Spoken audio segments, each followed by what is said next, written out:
नमस्कार, आप देख रहे हैं छत्तीसगढ़ मांगे जवाब और आपके साथ मैं हूं पुनीत मिश्रा। आज एक बार फिर से बात होगी महंगी हुई बिजली की। 2 बार बिजली के दाम कम किए और 1 बार बढ़ाए, ये दावा है प्रदेश सरकार का। साथ ही साथ सरकार ये भी कह रही है कि बिजली के दामों में तो सिर्फ 6% का ही इजाफा किया गया है और जनता ने इसे स्वीकार किया है। लेकिन वहीं विपक्ष में बैठी बीजेपी को बढ़े हुए बिजली के दामों के रूप में गर्मा गर्म मुद्दा मिल गया है।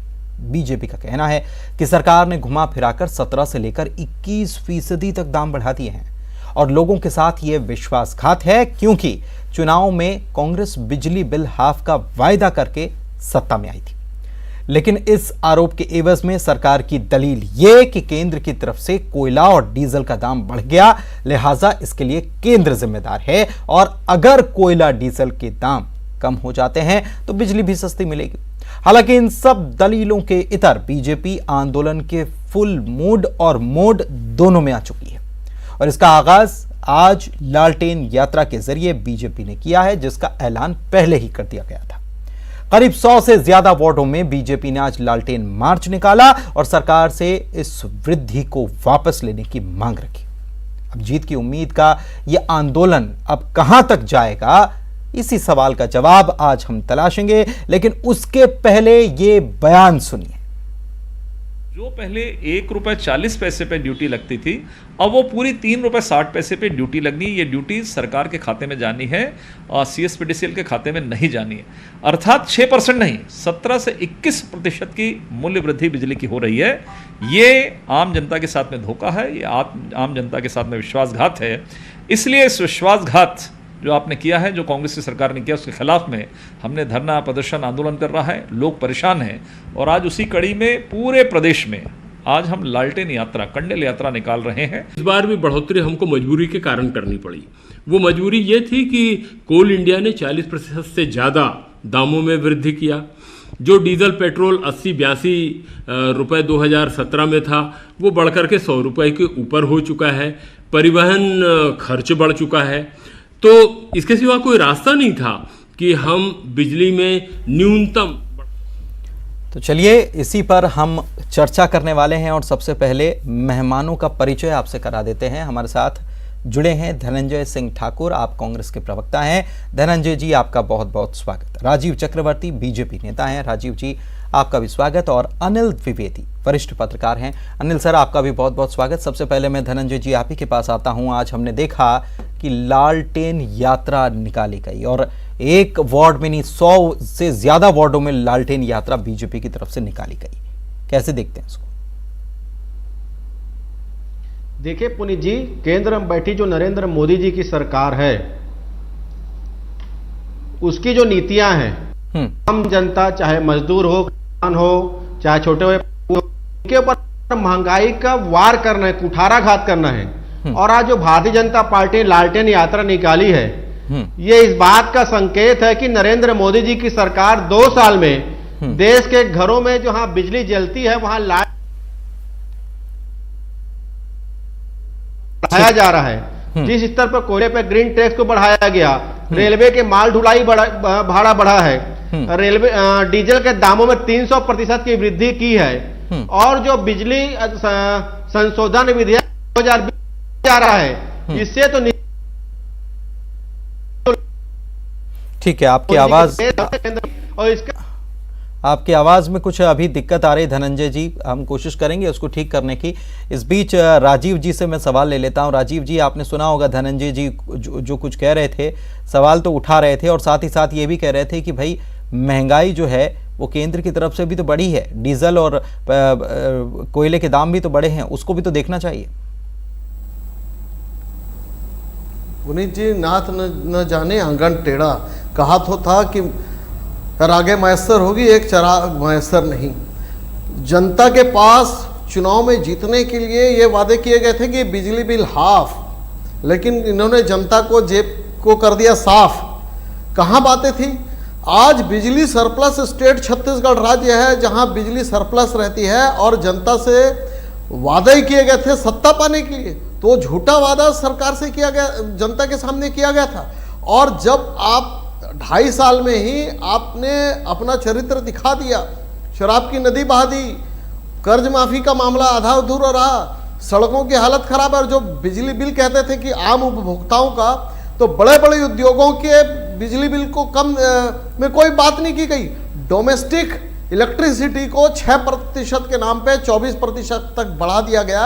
ये इनका प्रबंध है। चुनाव जीतने के लिए जनता से झूठे वादे करो और चुनाव में जीतने के बाद उसी जनता के विश्वासघात करो, उस जनता को झूठे वादा करके उसके ऊपर। लेकिन आपने भी तो बिजली के दाम 9 बार बढ़ाए थे। ये कांग्रेस की नीति 15 सालों में। है।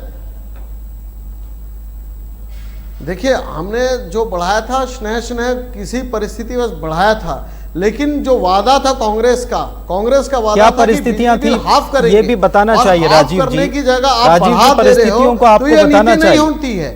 क्या परिस्थितियां रही ये भी बताना आपको चाहिए। देखिए, परिस्थिति क्योंकि कांग्रेस भी परिस्थितियां गिना रही आ रही है पुनीत जी। देखिए, परिस्थिति गिना रही है, झूठी परिस्थिति। जिस कोयलांचल में बैठी है, जहां जिस कोरबा में, वहीं पर ही SACL है, वहीं पर जितनी भी कोयले की कंपनी, वहीं से परिवहन होता है, वहीं से बिजली जलाई जाती है। जितनी भी बिजली की ये जो कारण बता रहे हैं वो बिल्कुल ही झूठ और उसके अलावा कुछ भी नहीं है, और सरप्लस बिजली। और दूसरी बात, आपको बढ़ाना था तो आप बड़े उद्योगों को बढ़ाते। बड़े उद्योगों में कोई भी जो टैरिफ था उसी टैरिफ पर आज भी है। इनको दिखता है जनता का जेब, डाका डालने रहती जनता के पैसे के ऊपर। वहां पर तो बहुत बड़ा, ये एक बहुत बड़ा मुद्दा है कि आपने जनता का बिजली बिल बढ़ा दिया। जो सक्षम लोग हैं उनकी कोई बिजली बिल नहीं बढ़ाई। धनंजय जी जवाब, धनंजय जी जवाब राजीव जी। वाट का जलता है। देखिए पुनीत जी, विश्वासघात करना, धोखा देना, मनमानी करना और जुमला सुनाना, ये केंद्र में बैठी नरेंद्र मोदी जी सर वादा किए थे ना देश की जनता के साथ, पेट्रोल मिल जाएगा, डीजल है, जो क्रूड आया राष्ट्रीय बाजार पर सबसे कम कीमत पर है, नीति सरकार के दौरान जो होती थी उससे कम कीमत पर है। मोदी टैक्स लगाकर जनता के ऊपर मनमाना टैक्स बढ़ाया गया, महंगाई बढ़ाया गया है। कोयला जो यूपी सरकार जिसको टैक्स 50 रुपए लगता था प्रति टन, उसको 400 रुपए करने का यही नरेंद्र मोदी जी की सरकार ने किया हुआ है। सरकार के दौरान प्रति किलो 1.5 रुपए का खर्चा आता था, मोदी सरकार के द्वारा जो डीजल पेट्रोल बढ़ाया गया है उसके चलते और 3 रुपए किलो खर्च आ रहा है। रेलवे का माल ढुलाई भाड़ा जो कांग्रेस की सरकार की जीतों वाले बेचते उसमें 40% की बढ़ोतरी किसने किया है? ये बढ़ोतरी किसने किया है? एक रेलवे सरकार के पास में नहीं है, कोयला खनन तो छत्तीसगढ़ सरकार करती नहीं है। और लगा ठीक है, राजीव जी से जवाब ले लेते हैं। राजीव जी, देश के वादा किया था देश में तो नरेंद्र मोदी जी की सरकार ने किया है, भारतीय जनता पार्टी ने किया और RSS ने किया है। ठीक है राजीव जी। को देखकर जो हम जन जन तक आंदोलन चला रहे हैं, वार्ड में, गांव में, नगर में, पंचायतों में, इसको देखकर कांग्रेस पार्टी घबरा गई है। इनकी जमीन खिसकने लगी है कि, और जनता भी जान चुकी है कि सुदृढ़ छत्तीसगढ़ के नाम पर ये आई हुई सरकार जनता के जेब पर डाका डाल रही है। शराब की नदियां बह रही है, छत्तीसगढ़ को अपराधगढ़ में तब्दील कर दिया गया। शराब और अपराध के मुद्दे पर हम चर्चा करते हैं, ऐसा नहीं है नहीं, लेकिन आप अगर बिजली पे चर्चा कर रहे हैं तो बिजली के मुद्दे पर वादा खिलाफी की तथ्य गिना दीजिए, तथ्य गिना दीजिए, क्योंकि सवाल नहीं राजीव जी, सवाल इसलिए हो रहा है क्योंकि चाहे वो अंतर्राष्ट्रीय बाजार में कच्चे तेल की कीमतों की बात की जाए या दूसरे जो सवाल किए जा रहे हैं उनका जवाब भी तो दीजिए। महंगाई, आप कह रहे हैं कि कोयला जो है वो सस्ता मिल सकता है, सस्ता कैसे मिल सकता है? कोरबा में उपलब्ध है, ठीक है, लेकिन क्या उसका परिवहन नहीं होगा? क्या उसकी कीमत कम हो जाएगी वहां ले जाने से? ठीक है, परिवहन में हो सकती है कीमत थोड़ी सी कम हो जाए, लेकिन क्या ये दलील पूरे बिजली आपूर्ति के लिए ठीक बैठती है? आपको लगता है? पुनीत जी, वादा जब आप करते हो तो आपको संभावना लेके चलना चाहिए था। आपको जब आपने जनता के सामने वादा किया है तो आप अपने राजकीय खोज, आप अपने खजाने से भरिए इसको। जब आप बजट बनाते हैं तो आपको सोचना चाहिए कि स्नेह हर वस्तुओं की दाम में वृद्धि होती है। आपको जब आपने जनता के सामने वादा किया है कि 36 बिंदु है कि 24 बिंदु है, उन बिंदुओं में जो आपका प्रमुख बात थी कि हम उपभोक्ताओं के बिल को आधा कर देंगे, आधा करने के बाद आप 6% के नाम पर 24% की वृद्धि कर रहे हैं, तो ये सरासर जनता के साथ धोखा है और उस धोखा का हम बिल्कुल विरोध करेंगे। आज गांव-गांव में यात्रा निकल रही है, आने वाले समय में बहुत वृहद लेवल पर भारतीय जनता पार्टी इस जन आंदोलन को चलाएगी और ये कांग्रेस का चरित्र दिख रहा है कि हम आधा करेंगे के नाम पे। नगर निगम की टैक्स की बात हो, बिजली बिल की बात हो, चारों तरफ जनता के साथ धोखा हुआ है। और जो इंफ्रास्ट्रक्चर, मैं बार बार कह रहा हूं कि बिजली सरप्लस है।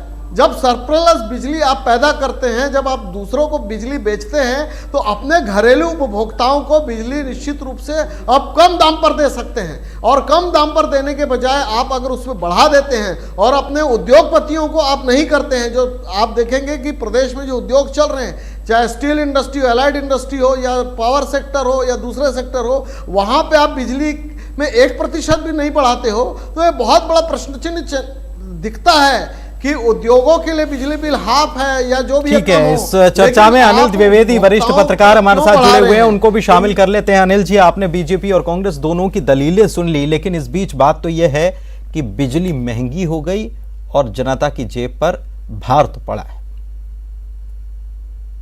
बिल्कुल पुनीत जी, पेट्रोल के बाद जिस तरह महंगाई बढ़ी है, उस तरह से बिजली बिल का बढ़ना प्रदेशवासियों के लिए एक बहुत बड़ा जेब में बड़ा एक तरह से भार आया है।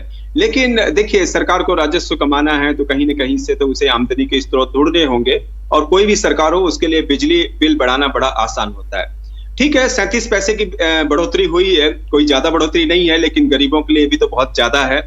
मैं जिस चालाकी की बात कर रहा हूं, जिस चालाकी से फिक्स चार्ज को किलोवाट की वसूली में ला दिया गया है, यानी 5 किलोवाट तक प्रति माह 20 रुपए लिए जाएंगे, 5 से 50 किलोवाट तक 30 रुपए लिए जाएंगे, और 10 किलोवाट से अधिक पर 40 रुपए लिए जाएंगे। ये बढ़ोतरी ज्यादा कष्टदायक होगी आम उपभोक्ता के लिए। तो ये एक चालाकी इस सरकार में दिखी है। बाकी बिजली दर तो बीजेपी सरकार में भी बढ़ती है। मैं 3 बड़े सवाल उठाऊंगा पुनीत जी। पहला सवाल यह है कि राज्य के उद्योगों पर 850 करोड़ से ज्यादा का बिजली बिल बकाया है, सरकारें उसे क्यों नहीं वसूलती?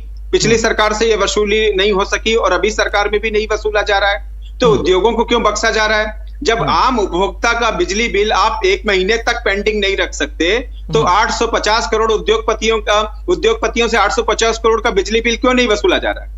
दूसरी बात, निजी पावर प्लांट स्थापित हुए थे छत्तीसगढ़ राज्य में, 9 से ज्यादा पावर प्लांट थे, लगभग सभी बंद हो गए। और सिर्फ निजी पावर प्लांट ही नहीं, सीएसईबी जो सरकारी एजेंसी है बिजली कंपनी की, उसका भी कोरबा प्लांट कई महीनों तक बंद पड़ा रहा, हो सकता है अभी भी बंद हो। तो बिजली पैदा नहीं की जाएगी तो महंगी होगी, यह संदेश आम जनता के बीच जा रहा है। इसलिए आम आदमी को लगता है कि जब आप बिजली बिल बढ़ाते हैं और राजस्व बढ़ाने की बात करते हैं, तो वो राजस्व खर्च कहां पर होता है? वो राजस्व खर्च होता है गरीबों पे, किसानों पर। लेकिन जो मध्यम वर्ग है उसके पास इसका कुछ हिस्सा नहीं आता है। उसको लगता है कि सब योजनाएं मुफ्त में गरीबों को दे दी जाती हैं, सारा पैसा, सारा राजस्व स्वाहा कर दिया जाता है, लेकिन मध्यम वर्ग के हिस्से में कुछ नहीं आता। बोझ उसी के ऊपर आता है, लेकिन हासिल कुछ भी नहीं होता। धनंजय जी, सवाल आपने सुने होंगे, और ये 850 करोड़ रुपए की वसूली आखिर क्यों नहीं होती? ये सवाल उठता है। जब बिजली महंगी होगी, पहले वसूली पूरी कर लीजिए, लेकिन वसूली नहीं हो रही है, निजी प्लांट बंद हो रहे हैं। भूपेश बघेल की सरकार 40 लाख उपभोक्ताओं को 2000 करोड़ रुपए की सब्सिडी 2.5 साल में देने का काम किया है। और अभी भी बिजली बिल अगर बढ़ा हुआ है, आंशिक रूप से बढ़ा हुआ है, उसका भी आधा व्यय भार सरकार खुद उठाएगी, क्योंकि उसमें बिजली बिल योजना लागू होता है। लेकिन अनिल द्विवेदी जी एक वरिष्ठ पत्रकार है, इनको बताना चाहिए नरेंद्र मोदी सरकार की ऐसी क्या मजबूरी आ गई, जो ग्रीन टैक्स है, जो 50 रुपए लगता था, उसको 400 रुपए क्यों किया? रेलवे के भाड़ा में 40% बढ़ोतरी क्यों किया? जो क्रूड ऑयल जो अंतर्राष्ट्रीय बाजार पर सबसे कम कीमत पर है, मतलब आज देश की जनता को नरेंद्र मोदी जी अपने वादों को पूरा कर सकती है। यह स्थिति में है कि 35 रुपए का पेट्रोल मिल जाएगा, 35 में डीजल मिल जाएगा, उसमें जो मनमाना टैक्स वसूल रही है नरेंद्र मोदी जी की सरकार। कोयले का दाम क्यों बढ़ाई? इसका भी जवाब श्री अनिल द्विवेदी जी को मांगना चाहिए केंद्र सरकार से। और निश्चित तौर पर छत्तीसगढ़ के 40 लाख उपभोक्ता को बिजली बिल हाफ की सुविधाएं मिल रही है और 2000 करोड़ का सब्सिडी मिला हुआ है, और आने वाले दिनों में योजनाएं लागू होगी। लेकिन छत्तीसगढ़ की जनता जानती है इस बात को कि केंद्र में बैठी जो सरकार है विश्वासघाती सरकार है, धोखेबाज सरकार है, दगाबाजी करती है जनता धनंजय जी, के साथ पर। सवाल तो सीधा यही है कि बिजली बिल अगर बढ़ाया भी है, ठीक है बढ़ाया, उन्होंने ये भी तो शुरुआत में कहा कि 37 पैसे की बढ़ोतरी है, लेकिन सवाल उन्होंने जो उठाया है वो वसूली क्यों नहीं हो रही है, उसका जवाब तो आना चाहिए ना, उसका जवाब तो आना चाहिए ना। निजी प्लांट बंद क्यों हो रहे हैं, उसका जवाब तो आना चाहिए ना। बिजली कंपनी निश्चित तौर पर जितने प्लांट बंद हो रहे हैं इसके पीछे सिर्फ नरेंद्र मोदी सरकार की गलत नीतियां हैं। कोयला महंगी होगा, कोयले के दामों में बढ़ी होगी, डीजल के दाम बढ़ेंगे, तो एक प्लांट क्या पूरा देश में स्थिति यही है। अरे सुन ले भाई, सुन ले भाई, सुन ले, बीच में इंटरप्ट मत कर। देश में हालात उत्पन्न कर दिए नरेंद्र मोदी जी की सरकार। आपके चैनल के माध्यम से बता 850 करोड़ रुपया जो बकाया है उसकी वसूली तो आपके हाथ में है। उद्योगपति इस देश को छोड़ के जा चुके हैं। 7 साल में नरेंद्र मोदी सरकार के गलत नीतियों के चलते, गलत उद्योग नीति के चलते 15,000 से अधिक उद्योगपति अपने उद्योग में ताला लगाकर इस देश को छोड़ के जा चुके हैं। तो इनके पास नीतियां कहां है? इनके पास नीतियां कहां है? क्या बताएंगे? बताइए ना। जब देश में 35 रुपए लीटर डीजल मिल सकता है तो नरेंद्र मोदी जी 100 रुपए क्यों बेच रहे हैं? रहते हुए है ना सरप्लस बिजली के रहते हुए बिजली बिल को बढ़ाया जाना, उद्योगों को छोड़ देना, 850 करोड़ की वसूली नहीं करना, ये संदेह को जन्म देता है। वो संदेह है कि आपको सरकार चलाना नहीं आता है, आप जनता की जेब पर डाका डालते हैं। हमारी कंडिल यात्रा निकल चुकी है और वो ठीक है राजीव जी, विश्वासघात किया है। राजीव जी, जीत की उम्मीद में यह आंदोलन जो आपने छेड़ा है, आपको लग रहा है कि इससे सीढ़ी चढ़ना आसान हो जाएगा? लालटेन आंदोलन, देखिए जन आंदोलन से हम तो पहले से ही बिल्कुल ये जो जनता के साथ वादा खिलाफी हुई है, इस जन आंदोलन को लेकर हम जनता तक ये संदेश पहुंचाना में कामयाब होंगे कि जो इन्होंने ये जो वादा करते हैं वो झूठा होता है। जो इनका वादा रहता है उसको उल्टा रहता है। इनका वादा था कि बिजली बिल हाफ करेंगे और बिजली बिल में बढ़ोतरी कर दी गई मात्र 2.5 वर्षों में। सरप्लस स्टेट जहां पे बिजली जो सरप्लस, लेकिन आपने एक बात नहीं बताई सर, वो और उद्योगों की बिजली को छुआ नहीं गया है। लेकिन राजीव जी, सारी बातें ये इंगित करती है कि सरकार को प्रबंध नहीं आता है। राजीव जी, आपने एक बात इसमें नहीं बताई कि 9 बार बीजेपी के शासनकाल में जो बिजली बिल का इजाफा हुआ था वो आखिर किन परिस्थितियों में हुआ था और क्यों हुआ था? उसी का तो नतीजा है कि और बढ़ गया। देखिए, बिजली नियामक आयोग प्रश्न करती थी, जन सुनवाई होती थी, उसके बाद बिजली बिल बढ़ाई जाती थी। अभी कोई जन सुनवाई हुई है क्या? कोई जन सुनवाई नहीं हुई है। और जो मूल प्रश्न है कि उद्योगों के बिजली बिल को क्यों छोड़ दिया गया? नहीं, जन सुनवाई नहीं हुई, ये बात आप जो बहुत गंभीर बात कह रहे हैं। नहीं, ये बहुत गंभीर बात कह रहे हैं धनंजय जी, आपने जन सुनवाई नहीं की, ये देखिए गंभीर आरोप लगा दिया आपके ऊपर। नहीं, जन सुनवाई हुई है, मैं वही कह रहा हूं, इसीलिए तो बहुत गंभीर आरोप लगा दिया। लेकिन जन सुनवाई स्वाभाविक है, वो एक प्रक्रिया है राजीव जी, एक प्रक्रिया है। कौन सी जन सुनवाई हुई?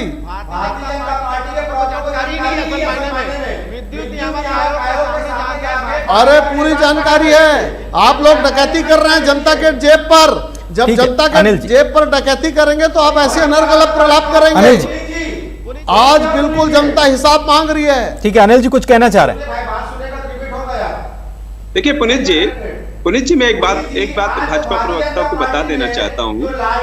मैं बोलिए। भाजपा प्रवक्ता को बता देना चाहता हूँ कि ऐसा नहीं है। धनंजय जी 1 मिनट कुछ कहना चाह रहे हैं अनिल जी। सुनवाई आयोजित की थी, बकायदा भूपेश बघेल सरकार ने मौका दिया था जनता को कि आप आइए और जन सुनवाई में अपनी बात रखिए। डगनिया का जो सीएसईबी का मुख्य कार्यालय, वहां पर जन सुनवाई बकायदा की गई है। लेकिन मैं हैरान हूं कि जनता की तरफ से कोई प्रतिक्रिया नहीं हुई। बहुत कम जनता, सिवाय कांग्रेस और भाजपा के कुछ नेताओं को छोड़ दें तो उस जन सुनवाई में कोई नहीं पहुंचा। आम आदमी बिजली बिल बढ़ जाने का दर्द तो रोता है, लेकिन जब उसकी सुनवाई की बात आती है, जब उसकी बात रखने की बात आती है, तो आम आदमी, आम संगठन उस जन सुनवाई में पहुंचते ही नहीं है। तो इतना आलस्य इस तरह से अपने ही पैर में कुल्हाड़ी मारने जैसा है कि जब आम जनता पहुंचेगी, अपने कुछ रीजन रखेगी, तो सरकार पे एक दबाव बनता है कि नहीं भाई बिजली बिल बढ़ाना चाहिए कि नहीं। तो भाजपा प्रवक्ता यदि ये कह रहे हैं कि जन सुनवाई नहीं हुई है, तो मैं उनको साफ कर दूं कि जन सुनवाई बाकायदा आयोजित की थी सरकार ने। जनता जागरूक होनी इसलिए जरूरी है। बिल्कुल, आप बहुत सही आपने बात कही है। और इसमें जनता को जागरूक, जन सुनवाइयां होती हैं तो स्वाभाविक बात है कि ग्रामीण क्षेत्रों में तो शायद वहां के लोग पहुंच भी जाते हैं, लेकिन बाकी कई जगह ऐसी होती हैं कि जन सुनवाई हो। और आपने जो उदाहरण दिया, जनता को जागरूक होना इसीलिए ही जरूरी है। बहरहाल, लालटेन यात्रा के जरिए बीजेपी ने जो कोशिश की है जीत के लिए, क्योंकि 2023 की रणनीति अभी से बिछने लगी है, तो क्या वो इसमें कामयाब होगी आने वाले दिनों में देखना होगा। वक्त यहीं तक की इजाजत दे रहा था। आप तीनों मेहमानों का हमारे साथ चर्चा में शामिल होने के लिए बहुत बहुत शुक्रिया। और इसी के साथ छत्तीसगढ़ मांगे जवाब में आज के लिए बस इतना ही। नमस्कार।